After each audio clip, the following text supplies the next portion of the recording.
I'm so happy to be with all of you, and I've been asked to speak something which is very close to my heart about some practices that I do every day. So before that, I'll just chant a prayer. You can just, if you can't follow, just be in that space, that energy of the Sanskrit ancient chants. This is what I chant every morning in our monastery. So you may not understand the details, but it's just going to take 2 minutes. You can just be in that space. Thank you.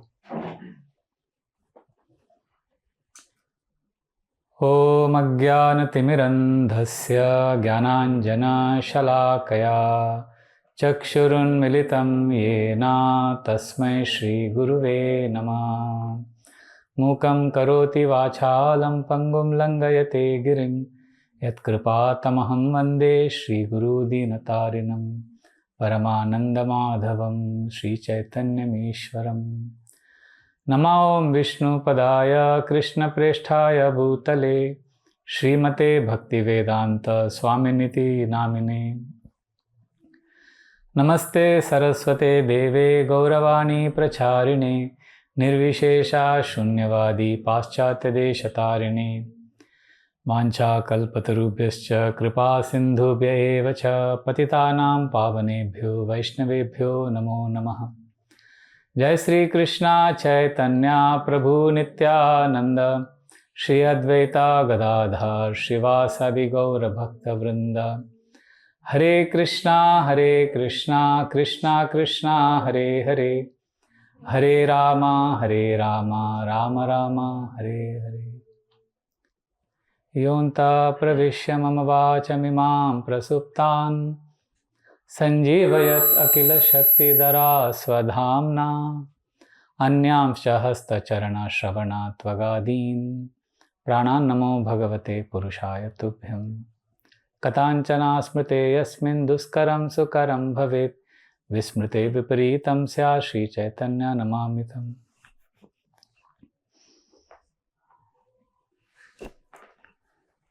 Thank you. Hare Krishna. So I was very happy when I heard that you have weekly sessions on the Gita.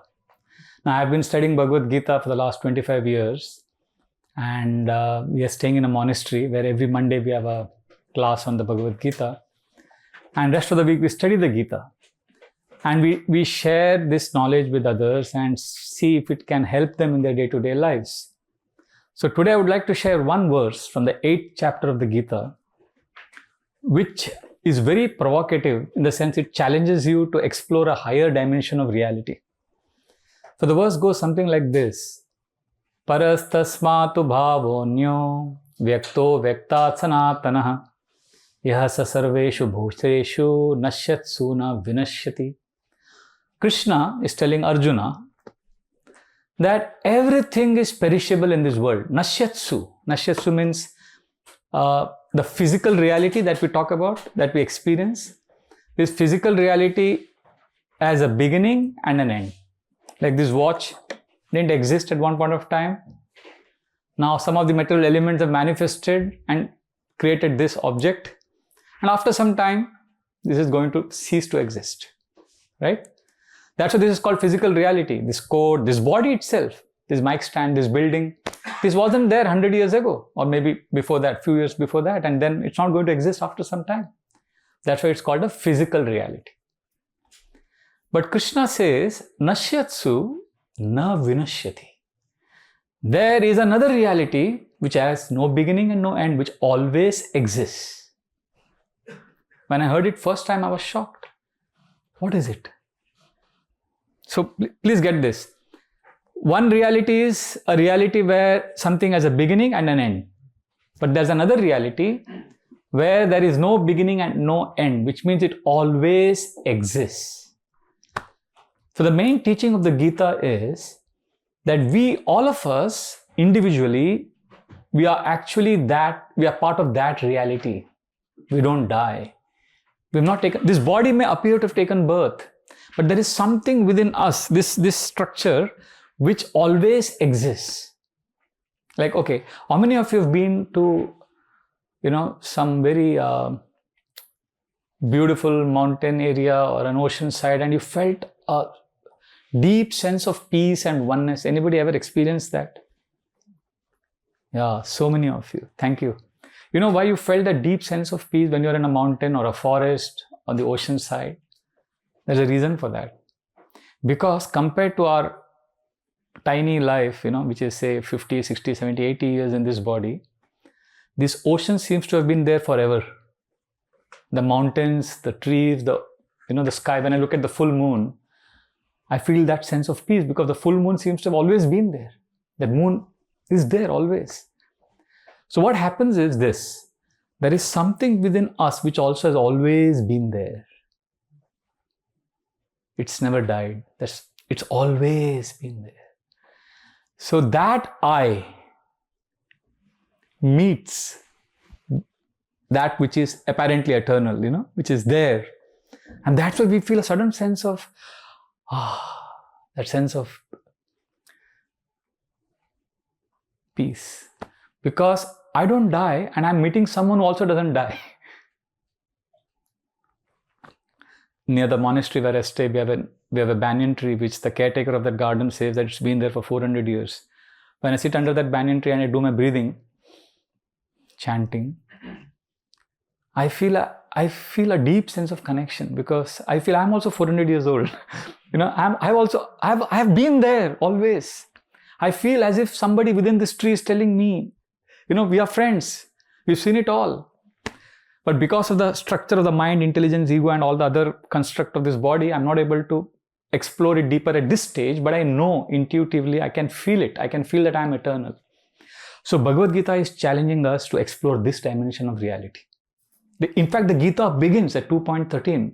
Krishna tells Arjuna, Dehinosmin yata dehe kaumaram yauvanam jara tata dehantara prapti dhirastatra na muyati. He says, as soon as you're born, then you start growing, you become youthful, then you become middle-aged, then you become old, and then you die. But something always remains. And if you know this, dhiras tatra na muyati, you will never be bewildered in life. You'll always be equipoised, you'll always be happy.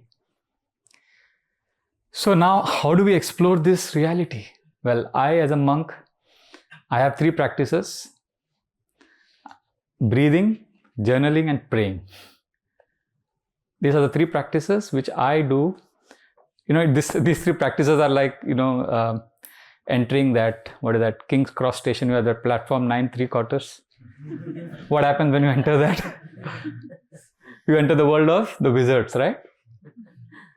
So when I do these 3 practices, when I enter into the space, the sacred space of breathing, journaling and praying, I can feel it. I'm entering the world of the wizards, in the sense, a higher dimension of existence. See, just like in this world, like the Harry Potter says, the world of the muggles and the wizards. In the inner world, there are, actually we are living in 2 worlds. Right now, we are living in this physical world. We have been taught etiquette. I don't know about British, how they teach you etiquette. In India, when we are children, we are taught. You see, anyone grown up, you tell them, Namaste, uncle. You may not be uncle, but we call them uncles. And aunts. Namaste, auntie. I mean, she's not your aunt, but then we are trained like that. And we are trained to be polite. Say thank you, please. Don't dig your nose. Stand like this. We are taught etiquette. All of us have been taught etiquette, culture, right? But how many of us have been taught from childhood how to think? Have your parents ever told you, darling, there is a nexus between the mind, intelligence and ego. The mind likes to accept and reject. The intelligence is a servant, a bodyguard of the mind. And do you know ego is the mafia boss, the don? And nobody has taught us all of these things. But this is a world, this is a reality within us. It's an amazing world and we have not explored that world. But breathing, journaling and prayer helps us enter this world. And you'll be amazed.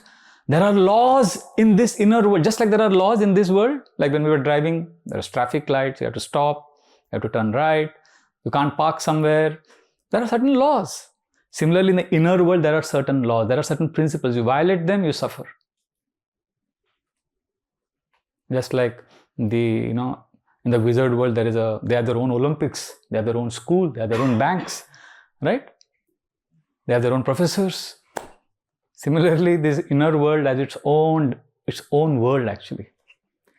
So when we explore that world, we learn about the higher dimensional existence. So I'll repeat, there are two worlds, the physical reality and the metaphysical reality. Metaphysical reality is a reality of no end, eternity. But unfortunately, we are unable to explore metaphysical reality because we are not even in the physical reality.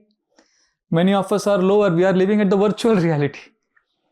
We are not even dealing with temporary things. We are dealing with images on the screen.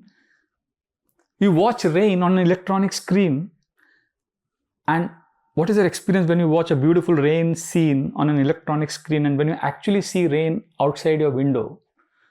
What gives you more connection? The real rain, right?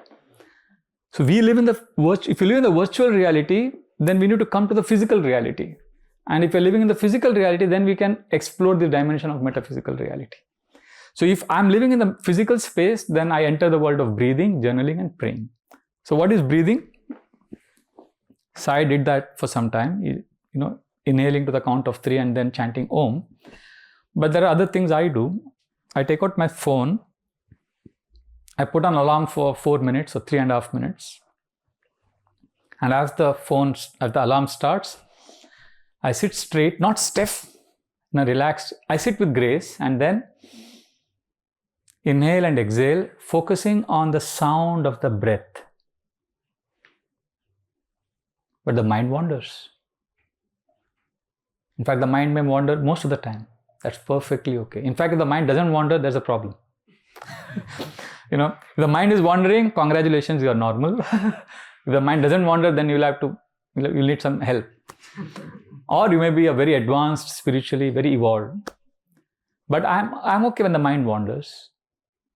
And then I gently come back to the breath. And at a certain point of time, the alarm goes off. And I gently open my eyes.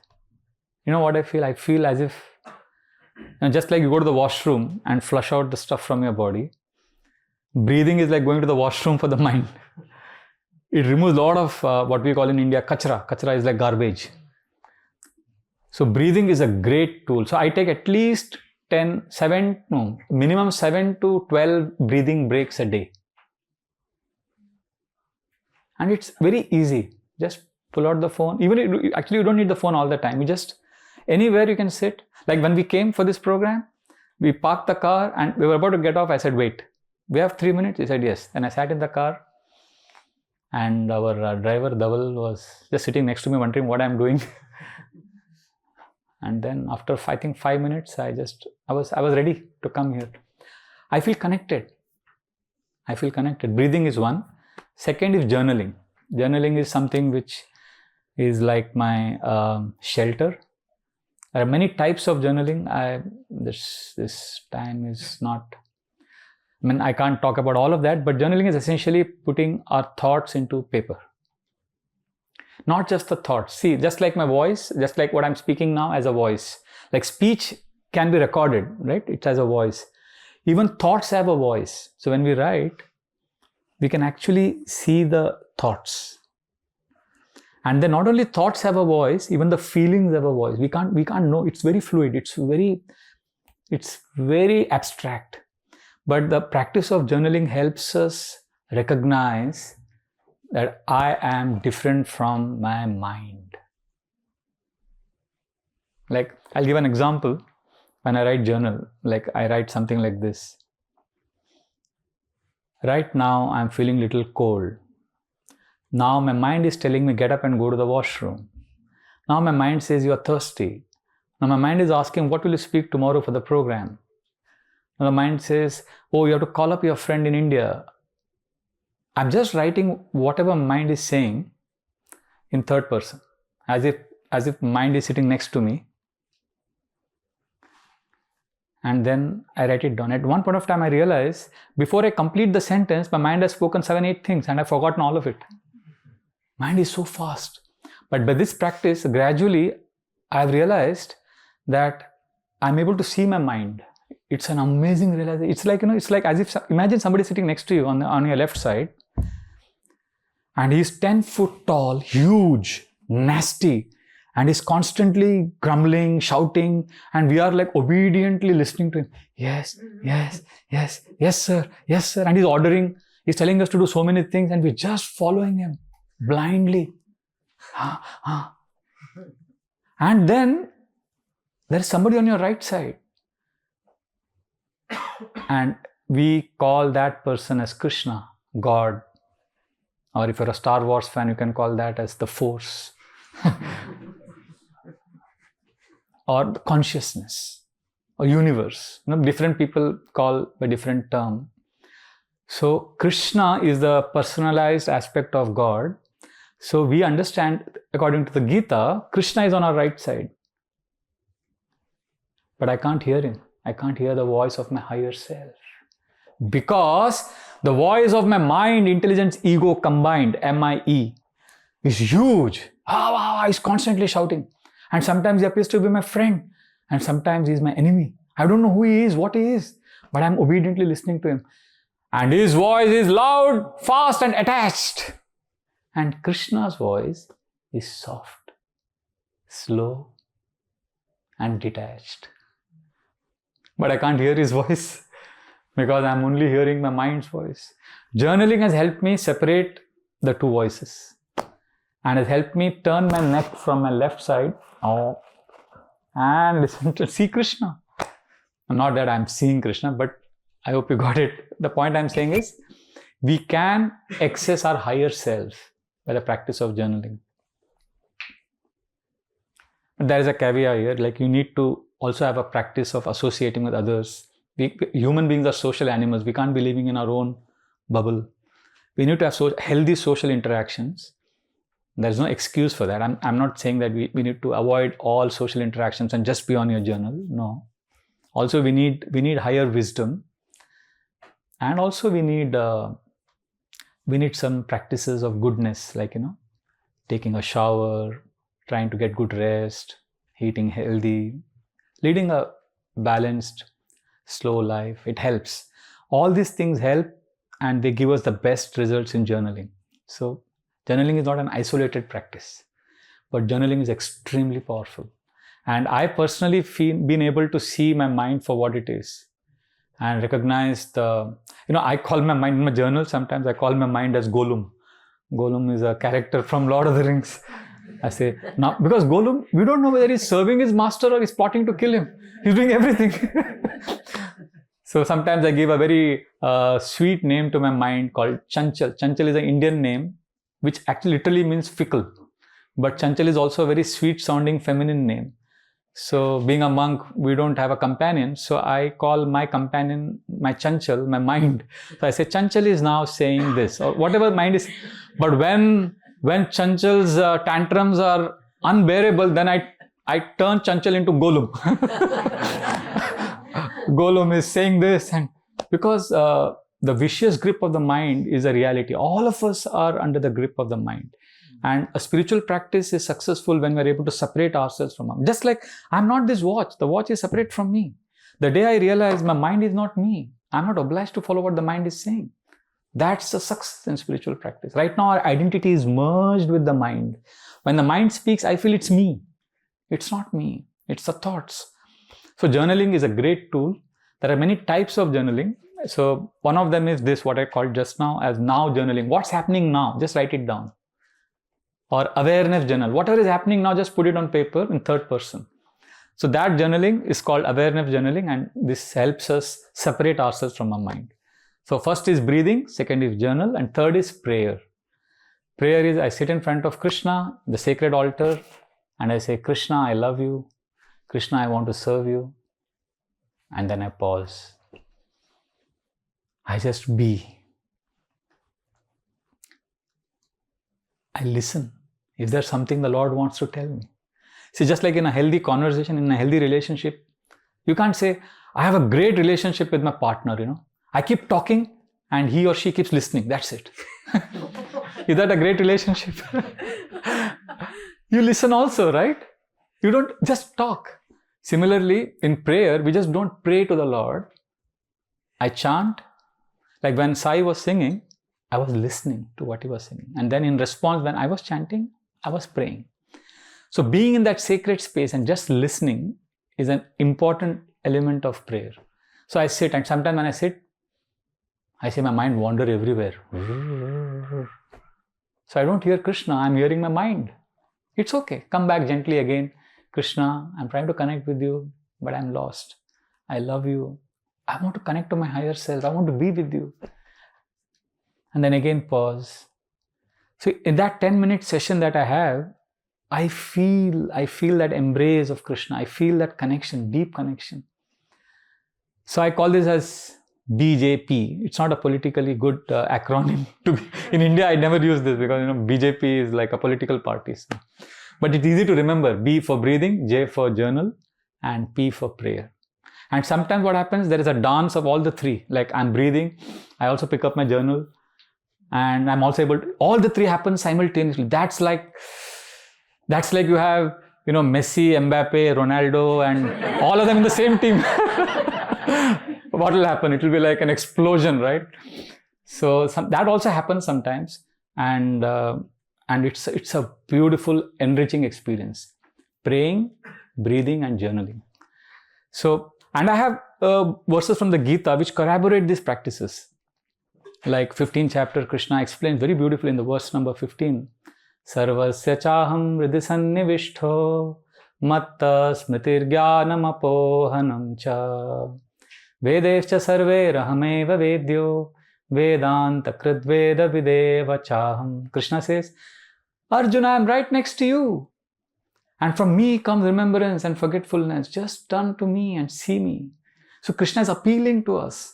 We just need to turn to him. But we can't because we are listening to the loud voice. So I'll repeat this. I'll end with this. Lord's voice is soft, slow, and detached.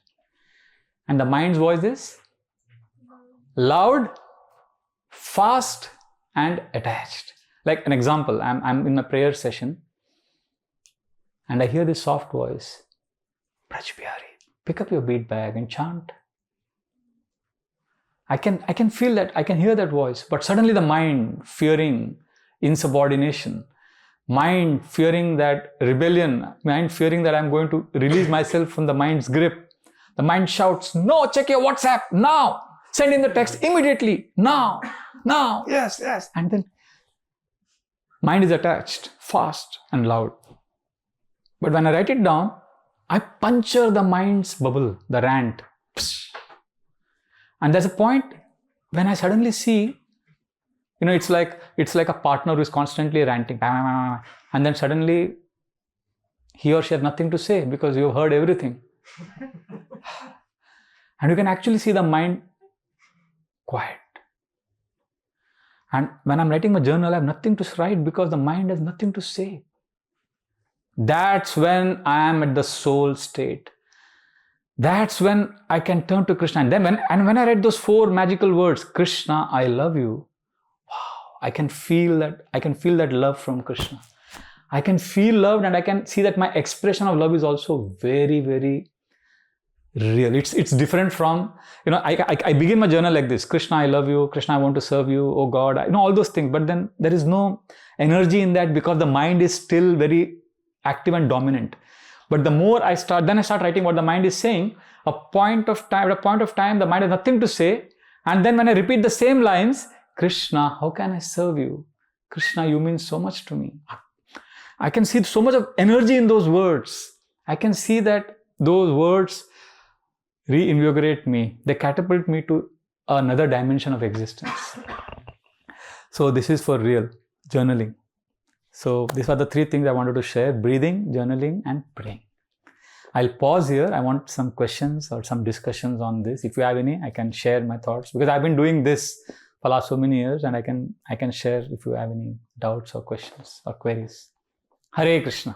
Hare Krishna. Yes. Yeah, Prabhu. You mentioned about breathing. You mentioned the time you spent breathing exercises, but you never say how long you spent journaling or praying? But I didn't want to scare you.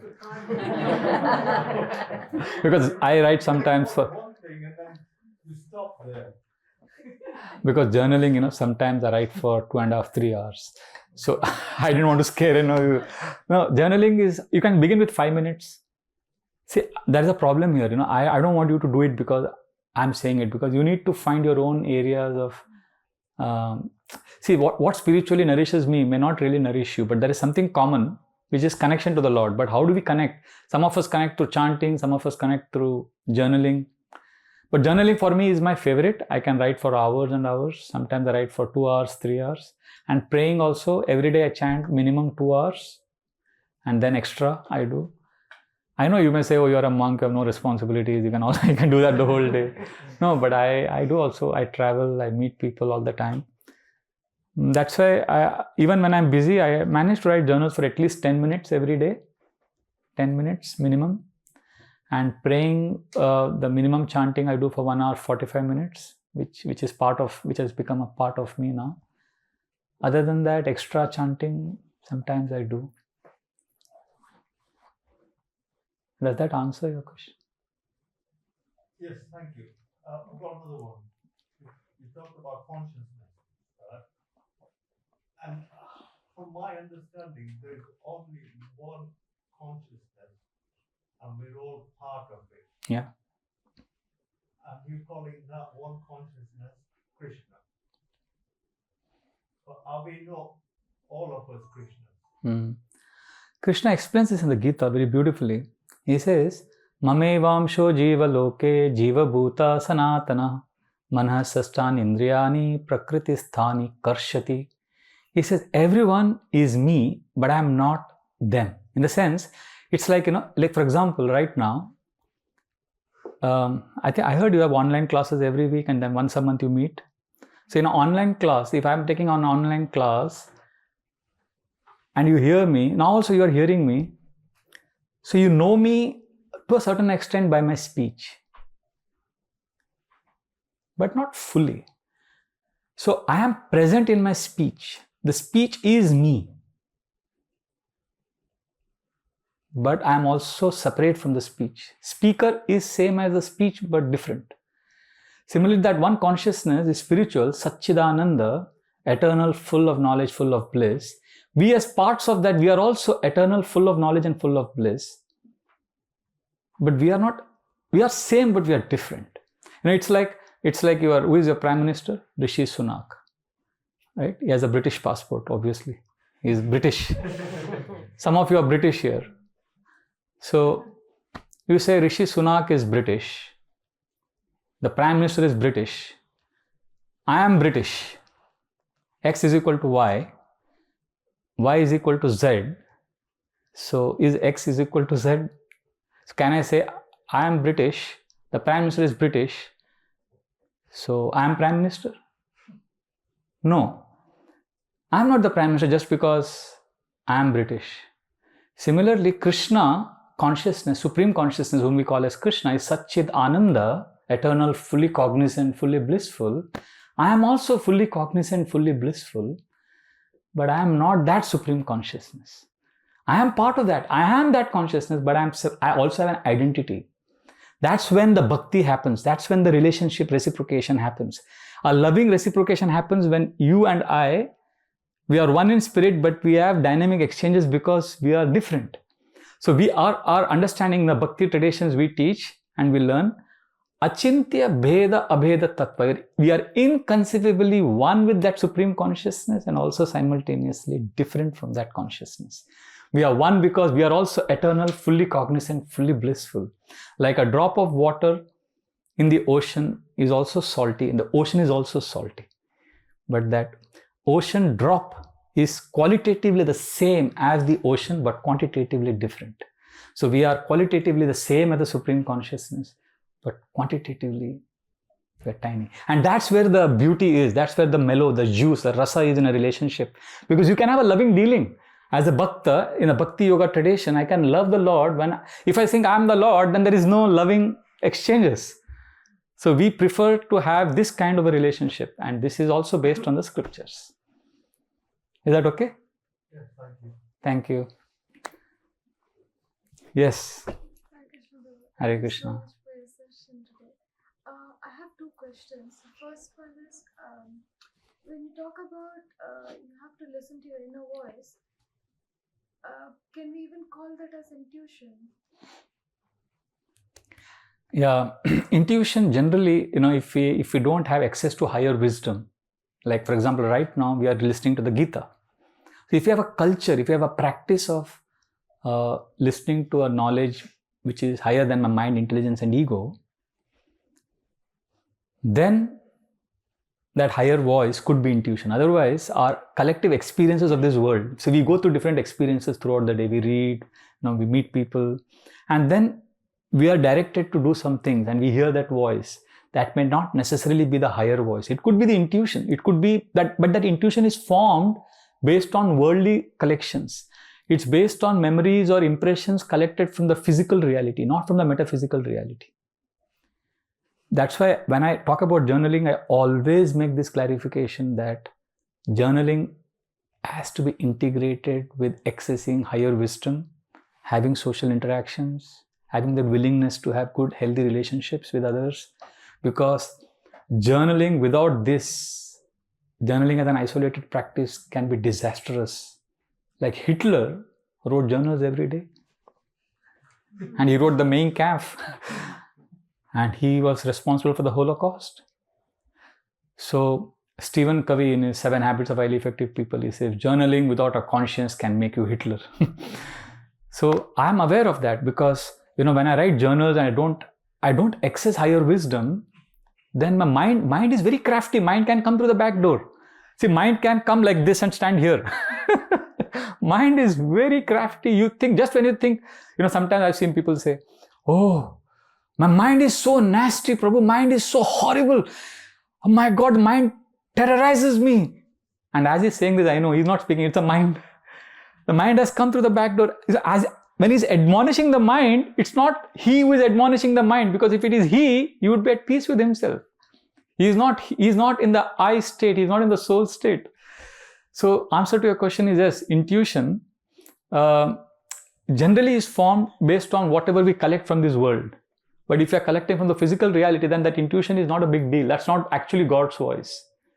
God's voice is when we actually have access to higher wisdom, something beyond our intelligence, ego, and mind. Like scriptures, ancient books, these are all books which, like I was reading, there is a book, have you heard of, who is this, Wayne Dyer? I don't know, he's no more now. 1970s, he wrote a book, and then he wrote a few books. So he would collect all these quotations from Buddhist monks, and he would take from those Henry David Thoreau's writings, Emerson's writings, and then he would say something, and I would be like, "Wow, this is from the Bhagavad Gita. This is from Bhagavatam." So if you see somewhere all this wisdom, there is a unifying principle behind all this wisdom, and when we connect to that. And I read the Gita, these are all higher wisdom. And then when I'm doing my practices and I hear a voice, that is a healthy intuition. That is actually the God's voice. Otherwise, my intuition is also contaminated because I'm living in this world. I'm living in with perishable things around me. That makes sense, Prabhu. Prabhu, one more question. So I also journal pretty much, but then it's not very structured like the way you're saying.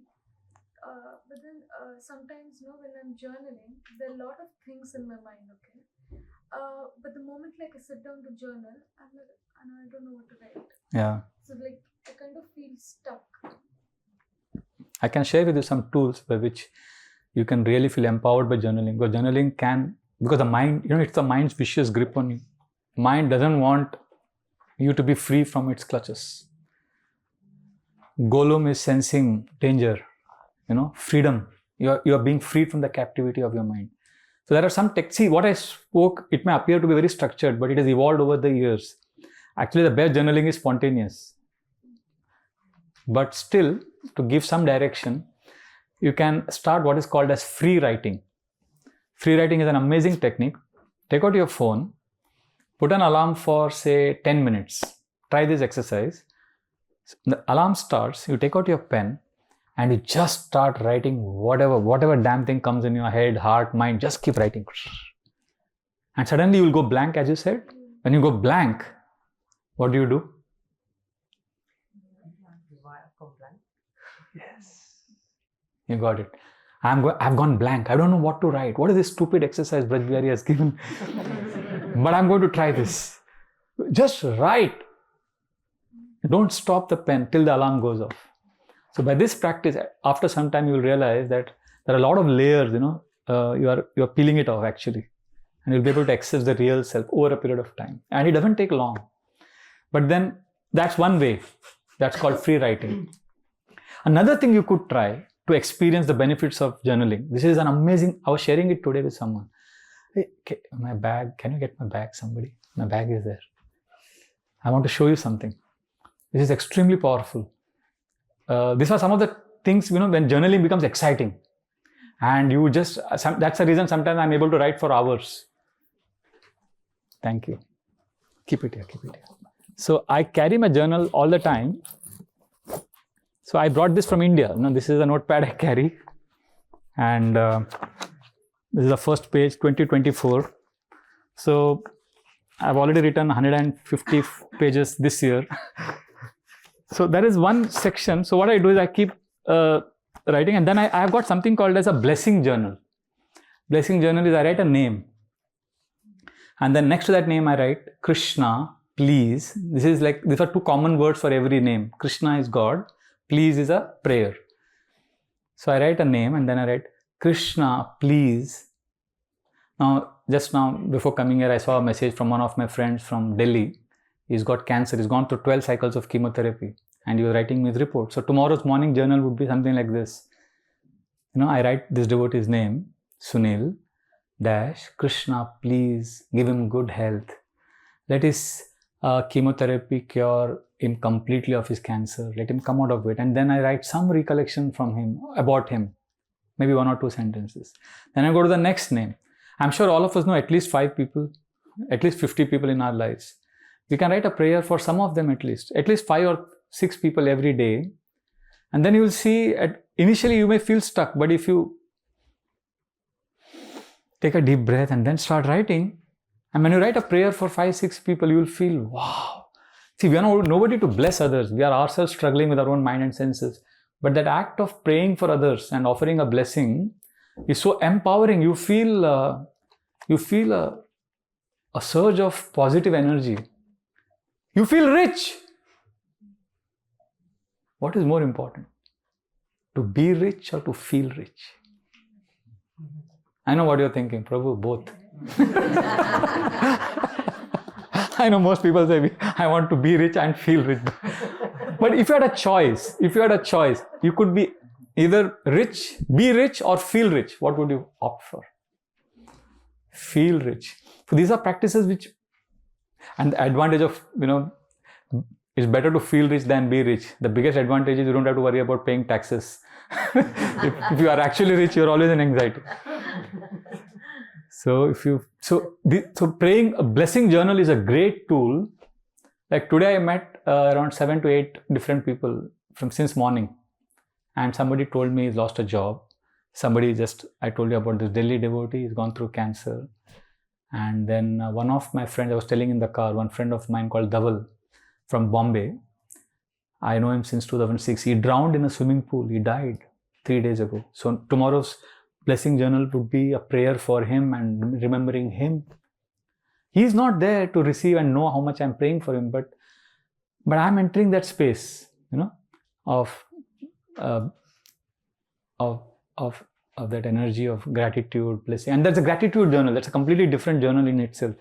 Gratitude journal is you thank Krishna, God, for the 5 things that have happened in the last 24 hours that you're really grateful for. This is not called gratitude journal. I call this as fresh gratitude. See what happens, gratitude can also become cliched. I've seen sometimes I'm thanking God every day morning. Thank you, Krishna, for giving me wonderful parents. My grandparents were so loving. But after a few days, it's like, it doesn't give you that same, because it becomes monotonous. thanking the same people every day and you don't have anything new to say. So I discovered this fresh gratitude. Fresh gratitude is keep my eyes and ears open throughout the day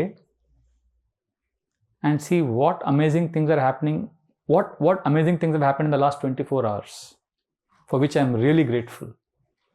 So throughout the day I'm active, I'm alert. I'm trying to catch because it's going to come in my journal tomorrow morning. And that's amazing. Like it could be something simple. It could be, you had a nice pizza, for example. Thank you, Krishna, for a nice prasad, nice pizza or whatever. So, and then just don't thank God for what that experience. There's a very important clarification here. You'll have to also answer the question why. Why are you grateful for that pizza? It could be again a very silly answer. It could be something like, because I'm a foodie, I like good food and I got nice pizza. Thank you, Krishna.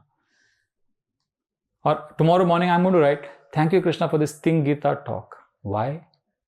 Because I like to meet new people. I like to share what I've been doing for the last few years. And I got an opportunity to share. Thank you. So that just one line on that answering why helps you to enter deeper into the energy of gratitude. Otherwise, gratitude becomes very monotonous. Now, I've seen people say, thank you, God, for everything. I tell them, when you thank God for everything, you are thanking Him for nothing. Don't say everything. Be specific. Thank you, God, for 1, 2. Then you enter that energy. You enter that space. So gratitude journal is a great tool to experience the joy of journaling. Awareness journal is also great, which I already shared. Blessing journal is one. There is one more called wisdom journal. Wisdom journal is, sorry. I'm sorry I'm speaking all about myself, but I'm just enjoying it. Because in a conventional temple class, I have to speak from the Bhagavatam. Here this is my wisdom journal. So I have around 25 books like this. So whatever I hear, like for example, you are hearing the class right now. I hear everyday class and once a month I speak. In a monastery I stay, we give class once a month. Rest of the days, every day in the morning I sit for 1 hour and hear. So after the class I go to my room, I take out my notebook and then I write my reflections on what I heard. And then when I'm writing, I get a lot of other things from here, there and so many things. And this is last year's 8 months notebook. 8 months I completed this. This year I have another notebook. So this is wisdom journal. And then you realize, like for example, you hear some podcast of someone. Like say you heard Gaur Gopal Das or Jay Shetty, Simon Sinek. You hear something and it's very inspiring. Then you take out your notebook and you start writing and then you'll realize there is something within you which is extremely powerful. And then when you write what you read, then what you have written becomes yours. What you read or heard becomes yours. Till then it's somebody else's. I've spoken and you heard, but it's all my knowledge. But when you write it down later, not now, when you write it down and then you mix it with your own realizations, then that becomes yours. You are the owner of that knowledge. You have added to the abundance of knowledge in this world. You have added your realizations and you will be amazed by how much you know. Now, many of us don't know that we know so much. Some people write to publish books. I don't write to share with the world. I write to find out what I know. There's a difference between writing to discover and writing to share. So journaling is writing to discover. So these are some of the tools you can try. I don't mind, but should we take from someone else and then come back to you, maybe? Hare Krishna. If nobody has questions, you have the floor. Yeah, there is a hand there. Thank you. I wanted to ask you, journaling, in that order, do you recommend, a lot of us have the lunch break where everything's frenetic and crazy, and then you try and journal, and the quality of the journaling, or I don't know if there is a term that we can use quality of journaling. Do you recommend that sequence of like, do the breathing first to calm that monkey brain, and then the journaling will be more beneficial?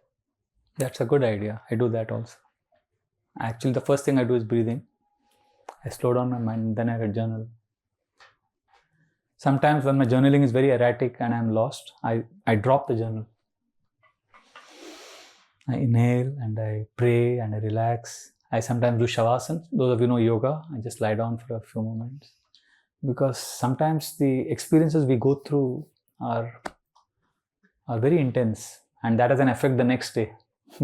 Just like the food you eat, it affects your body the next day. Similarly, the people we meet and what we hear. Sometimes I'm in management meetings hearing all this, intense issues, negativity, and then it has an effect. But the best part about spiritual practices, breathing, journaling, praying, see, if you're thinking, I'm going to figure out something, I'm going to get something, then there is a problem there. Because the best wisdom is not achieved, it's not earned, you don't figure that out. It is revealed. Spiritual realizations are not achieved, they are received. You see what I'm saying? So if you have a practice every day, a steady practice of some good healthy habits, then you receive, and you are surprised when you receive. You are like, wow, I didn't expect this today. You receive, you don't achieve. So whatever I'm doing every day is a practice. I told you this practice. I'm saying I'm writing, I love you, God. That writing is a practice. But then suddenly there are moments when I write it and I know I mean it. I know it's coming from a space of the soul. But the rest of the 7-8 pages that I've written is a practice to eventually receive this one phrase. So so sometimes the mind is wandering, disturbed. But sometimes despite breathing, despite all that, still my mind is wandering, but still I sincerely write, Krishna, I love you. I'm not able to offer the best today, but this is the best I have. This is the best version of myself. See, when I say offer your best, I say offer your best now. Many of us think my best, we compare it with when I was healthier or when I was younger. Don't compare with that. Let the yardstick be now. What is the best you can offer now? Krishna, this is the best I can offer now. My body is paining. Sometimes I sleep for less hours and the next day I have a tight schedule, but I want to write my journal. So then I do it as a duty. Like I remember growing up in India, my mother, sometimes she was not happy cooking, but she did it. She did it as a duty. My father had his own sense of duty. All of us had our own. So my mom would tell me, but sometimes she was excited to cook for us. So like that, I see my journal like that. It's an offering. It's like I'm cooking for my beloved Lord. I'm doing something for my Lord. Sometimes it's a drag, but that's how. So that's how it is.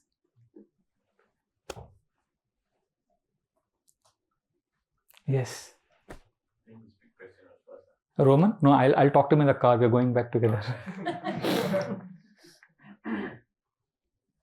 guess I'm just slightly confused internally in terms of how the modes of nature affect the mind, and then how to interpret the mind based on the modes of nature acting on it, and then how to distinguish between the modes of nature acting on the mind and whether.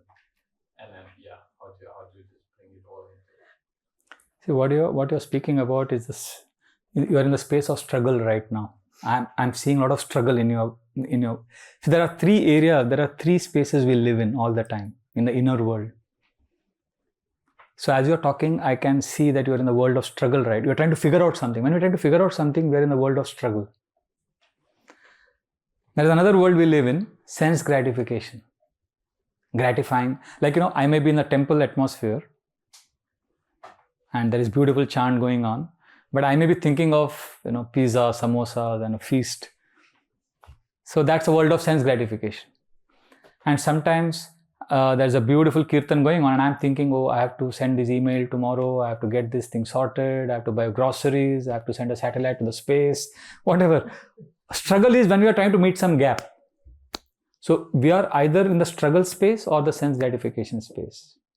There's a third space which is very rarely explored, that is a space of shelter or surrender, where I'm not struggling, where I let go.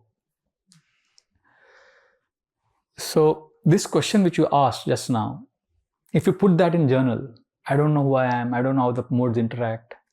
And as you let go, as you release your struggle, you will enter the world of surrender. And then it won't matter. Sometimes we analyze so much. That's called paralysis by analysis. The centipede was dancing. It has how many legs? The centipede has how many legs? 50, 100 legs. The centipede was dancing. And a worm was close by, looked at the centipede and said, "Oh, you're dancing so beautifully. But I see that when you're dancing, your 64th leg comes before the 36th leg. How do you do it?" And the centipede said, "Really?" And that was the end of his good dancing. Why? Because he started thinking about it. Oh, am I moving my feet properly? Yes, no. So what happens many times, we analyze so much our lives that we live in the struggle, we live perpetually in the struggle zone, constantly struggling with trying to figure out everything in our lives, unable to let go. When you start this breathing exercise, you will realize, when I first started this breathing, 3 minutes alarm, after 2 minutes, I realized, why am I holding my fist like this?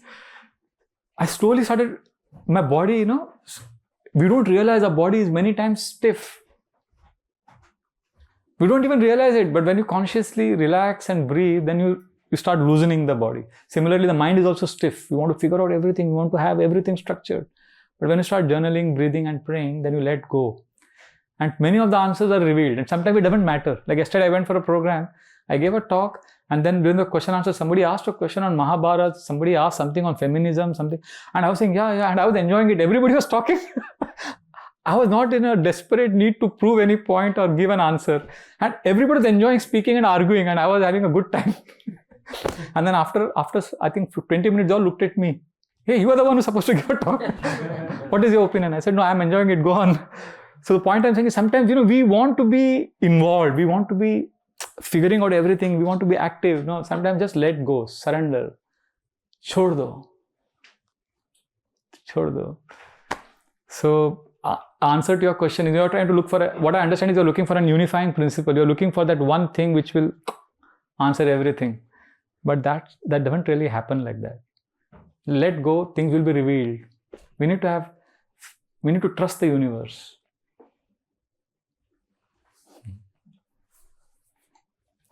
Okay? Thank you. Yes. The last question, or we have time? I don't know. Okay. Yes. Anybody else? Yes. Thank you so much for your time. When you're journaling, how much would you reveal about your journal to someone else? In the first page, confidential. Please don't read these pages. 2024. But you know what? Nobody bothers about you. Nobody wants to read what you're writing. Everybody's busy in their own world. I live in a monastery of 150 people. No privacy. We have common bathrooms. And once I was writing my journal, and one of my friends is a cook in the temple, and he knows that I'm very very particular about food. I don't eat anything. Like, there are those of you who know about Indian variety cuisine, lot of variety. But there's North Indian dishes which I don't like, but I'm from South India. There is a delicacy called rajma, which is very sticky. I don't like it at all. And there is an item called arbi. Arbi is also very sticky. I don't like it. And there is a chole, Punjabi item. I don't like that. So this cook friend of mine told me that tomorrow I'm going to make all these 3 delicacies in such a way that you'll love it. I said, really? So what he did, he made rajma. He called it rajma tacos. He made it with a Mexican flavor. And when I was eating it, I was like, wow. And then arbi is a very sticky vegetable. He deep fried it and he made it like a crispy, wafers. I couldn't believe it is arbi. And then the chole, he put Italian sauce in it and he called it Italian chole. And wow. And then what happened in my journal, because you're talking about privacy, why I'm saying this, in my journal, I remember I wrote, "Thank you, Krishna." And I described these 3 delicacies in great detail. Thank you, Krishna. This is so amazing. If this is the variety we have now here, I am wondering what is the variety that exists in the spiritual realm.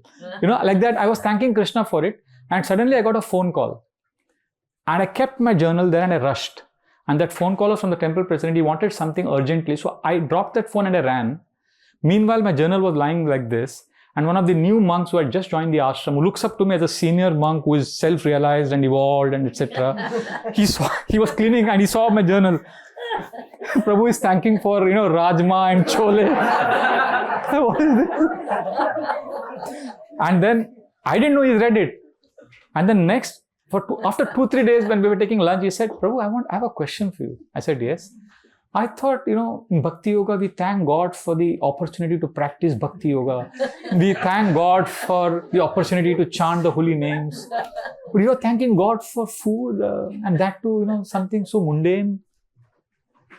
I remember telling him one sentence. It's better to remember God for the ordinary things than to forget God in pursuit of the extraordinary thing. We have so many extraordinary goals as we claim to be spiritualists, and we talk about all these big things, that, I want to be one with the Lord, I want to go back to the spiritual realm.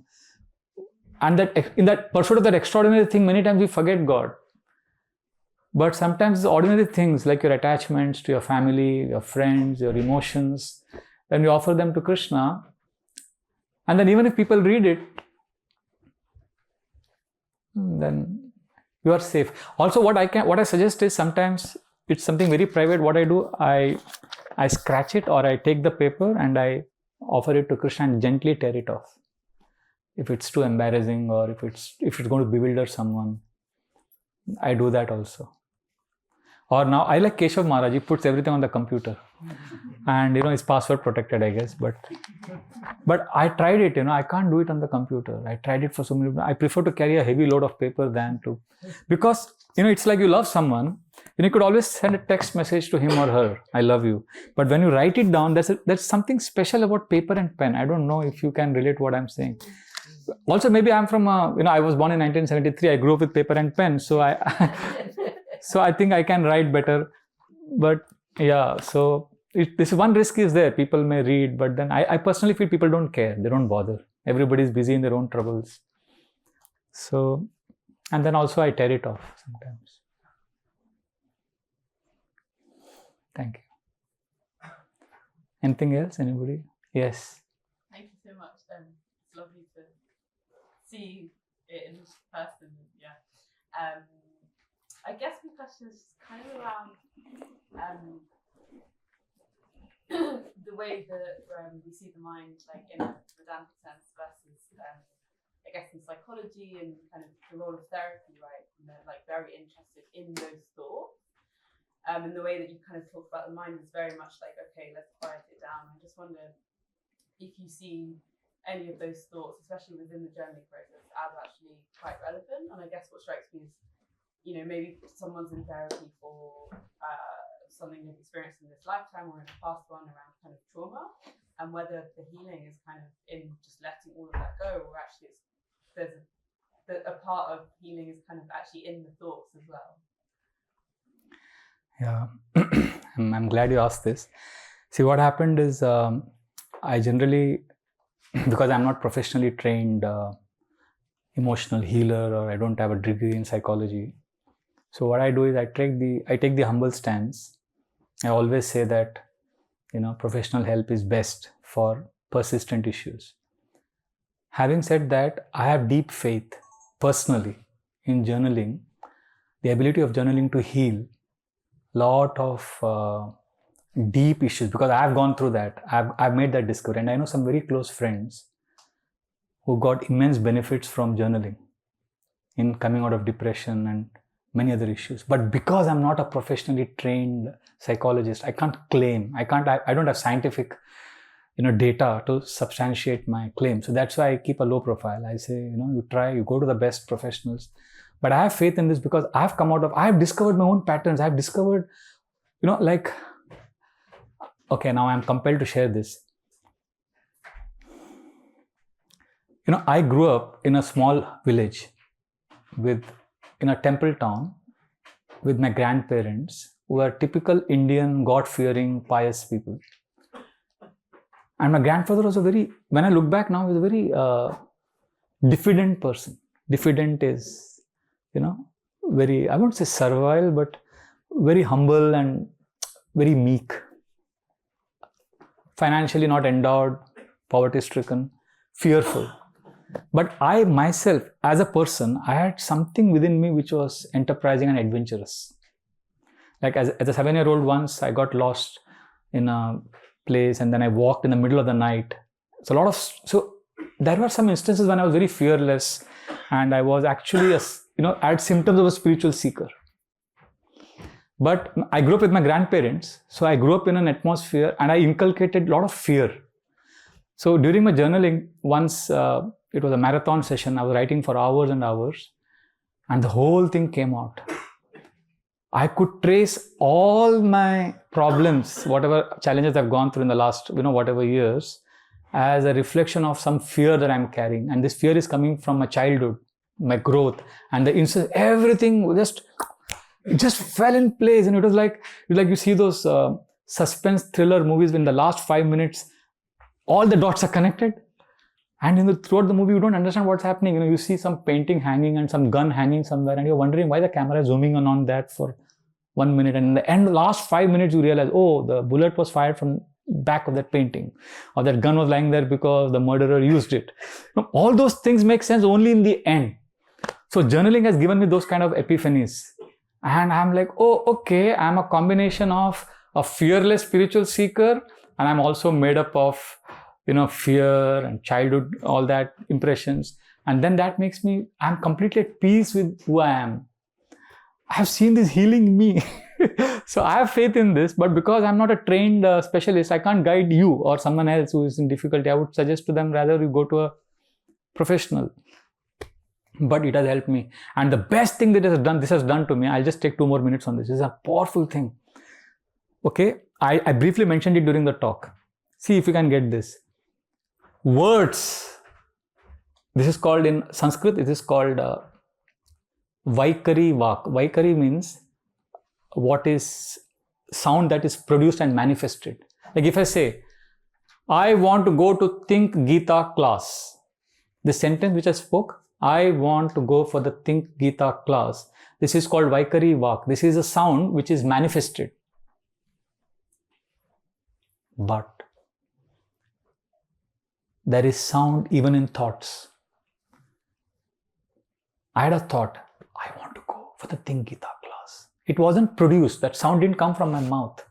But that sound was there in thought form. That's called Madhyama Vak. And there is something called feeling. A deep sense of feeling I have of wanting to share, give love. That also has a voice, but it's very thin. Do you get what I'm saying? And that feeling of giving love has translated into a thought. I want to go for Think Gita class. And that thought translated into words when I told him I want to go for the class. You see? So from feelings, thoughts came, and those thoughts resulted in words, right? So what happens to many of us, we are not aware of the voice of the feelings. We are only aware of the words we speak. And some of us, because of journaling, we are aware of the voice of the thoughts. But persistent journaling will help you access the voice of your feeling. You will actually know what is it that is driving you to think in a certain way. Do you get what I'm saying? And when you hear that voice, you are in love with yourself. You make peace with all your childhood trauma. You make peace with everything. You are like, it's okay. It's okay. You are forgiven. That's an amazing space to be in. To be able to hear that voice. Actually, that voice is not easy to hear. Just like, when you're talking to someone, I don't know if I've experienced. Sometimes people talk one thing, but they could be thinking another thing. Right? I may say, I love you, but I may be actually hating you. It's possible. It's possible to think something else and speak something else. Similarly, believe it or not, the thoughts that you think you have, that is the mind speaking. But the mind thinks something else. The feelings are actually the mind's voice. But we don't hear that because we put up an artificial positive, we are very toxic. We have toxic positivity. We want to be positive always. So even when you're sick, when you're not happy, you will say, I'm okay, I'm good, life is good. So So your thoughts are, I'm good, I'm doing good, but that thought is not the real voice of the mind. But persistent journaling helps you to break those barriers and see yourself for who you are, and then that's when peace comes, That's when you actually become peaceful, when you see the real I with all, in its naked form, with all its flaws, with all its imperfections. And in that imperfection, you find, I've been at a stage when I've seen my naked, complete imperfections, and I've felt, this is who I am, Krishna, I love you. This is who I am, and I'm at peace with myself. So it's possible, because many of us are not accessing that voice. We are meeting a very superficial, just like you meet a person who is very superficial with you, but he's thinking something else. Similarly, the mind is saying many things to us. Even when I'm aware of my feelings, it's actually, I'm not aware. I'm thinking that this is what I'm feeling, but actually I'm not able to catch. Mind is very fluid. But persistent journaling reveals to us all our fears, insecurities. I have realized, because of journaling, I am generally controlled. I am terrorized by these emotions: fear, approval-seeking behavior, controlling, enjoying tendency, racing against time, and speed. I'm a speed addict. I want to keep doing things. So these are the 6 things which are driving me all the time. And because of persistent journal, I'm able to go beyond what the mind is saying. I'm able to see where I'm coming from. What is making my mind say these thoughts? That's a big deal. So I'm convinced that this can help, but I don't have the wherewithal to present it in a way that can help professionally. So I keep it to myself. Like today I spent 2 hours with one gentleman who is a very successful professional, and he could relate to everything I was saying. But I can't do it professionally. Sorry, I went on and on and on. I'm sorry, I'll stop here. It's 8:45. Yeah, stop here. Should you think I should take her question, because she had asked once and I told her to wait? I'll just take 2 minutes and maybe finish it up. Or it's too late. Sorry, I kept you waiting. No, that's okay. Thank you so much. I just want to ask, it's kind of connected to what you were just talking about, like understanding your patterns. So when you journal, do you think reading what you wrote helps you discover? Reading what you wrote, yeah. What you've written, then reading it, yeah. Yeah. Does it do you read your journals? I do read my journals, and I can share one technique. Try this and you'll be amazed by this. One day, go to a park or somewhere, relax and write down 30 questions for which you need answers in life. Like, what is my relationship with my family? Or who really am I? Or why is Bhagavad Gita important for me? Or where do I see myself 20 years from now? Or something like that. Just pick up some 30 questions, 31 questions, and then keep those questions in a separate place. Tomorrow you start the first question. So what you do, get up in the morning, take out your alarm, 10 minutes of free writing. Alarm starts, you take out question number 1, you write for 10 minutes, finish the answer and close the book, forget it. Tomorrow, you start the alarm, take out question number 2, write the answer for 10 minutes, when the alarm goes off, close it. So you do this for how many days? 30 days, 31 days, you complete all the 30 questions. And then the next day, you again go to the first question, take out the alarm, start answering, don't stop the pen, free writing. After the end of 10 minutes, you return the answer. Remember, you wrote this answer 30 days earlier also?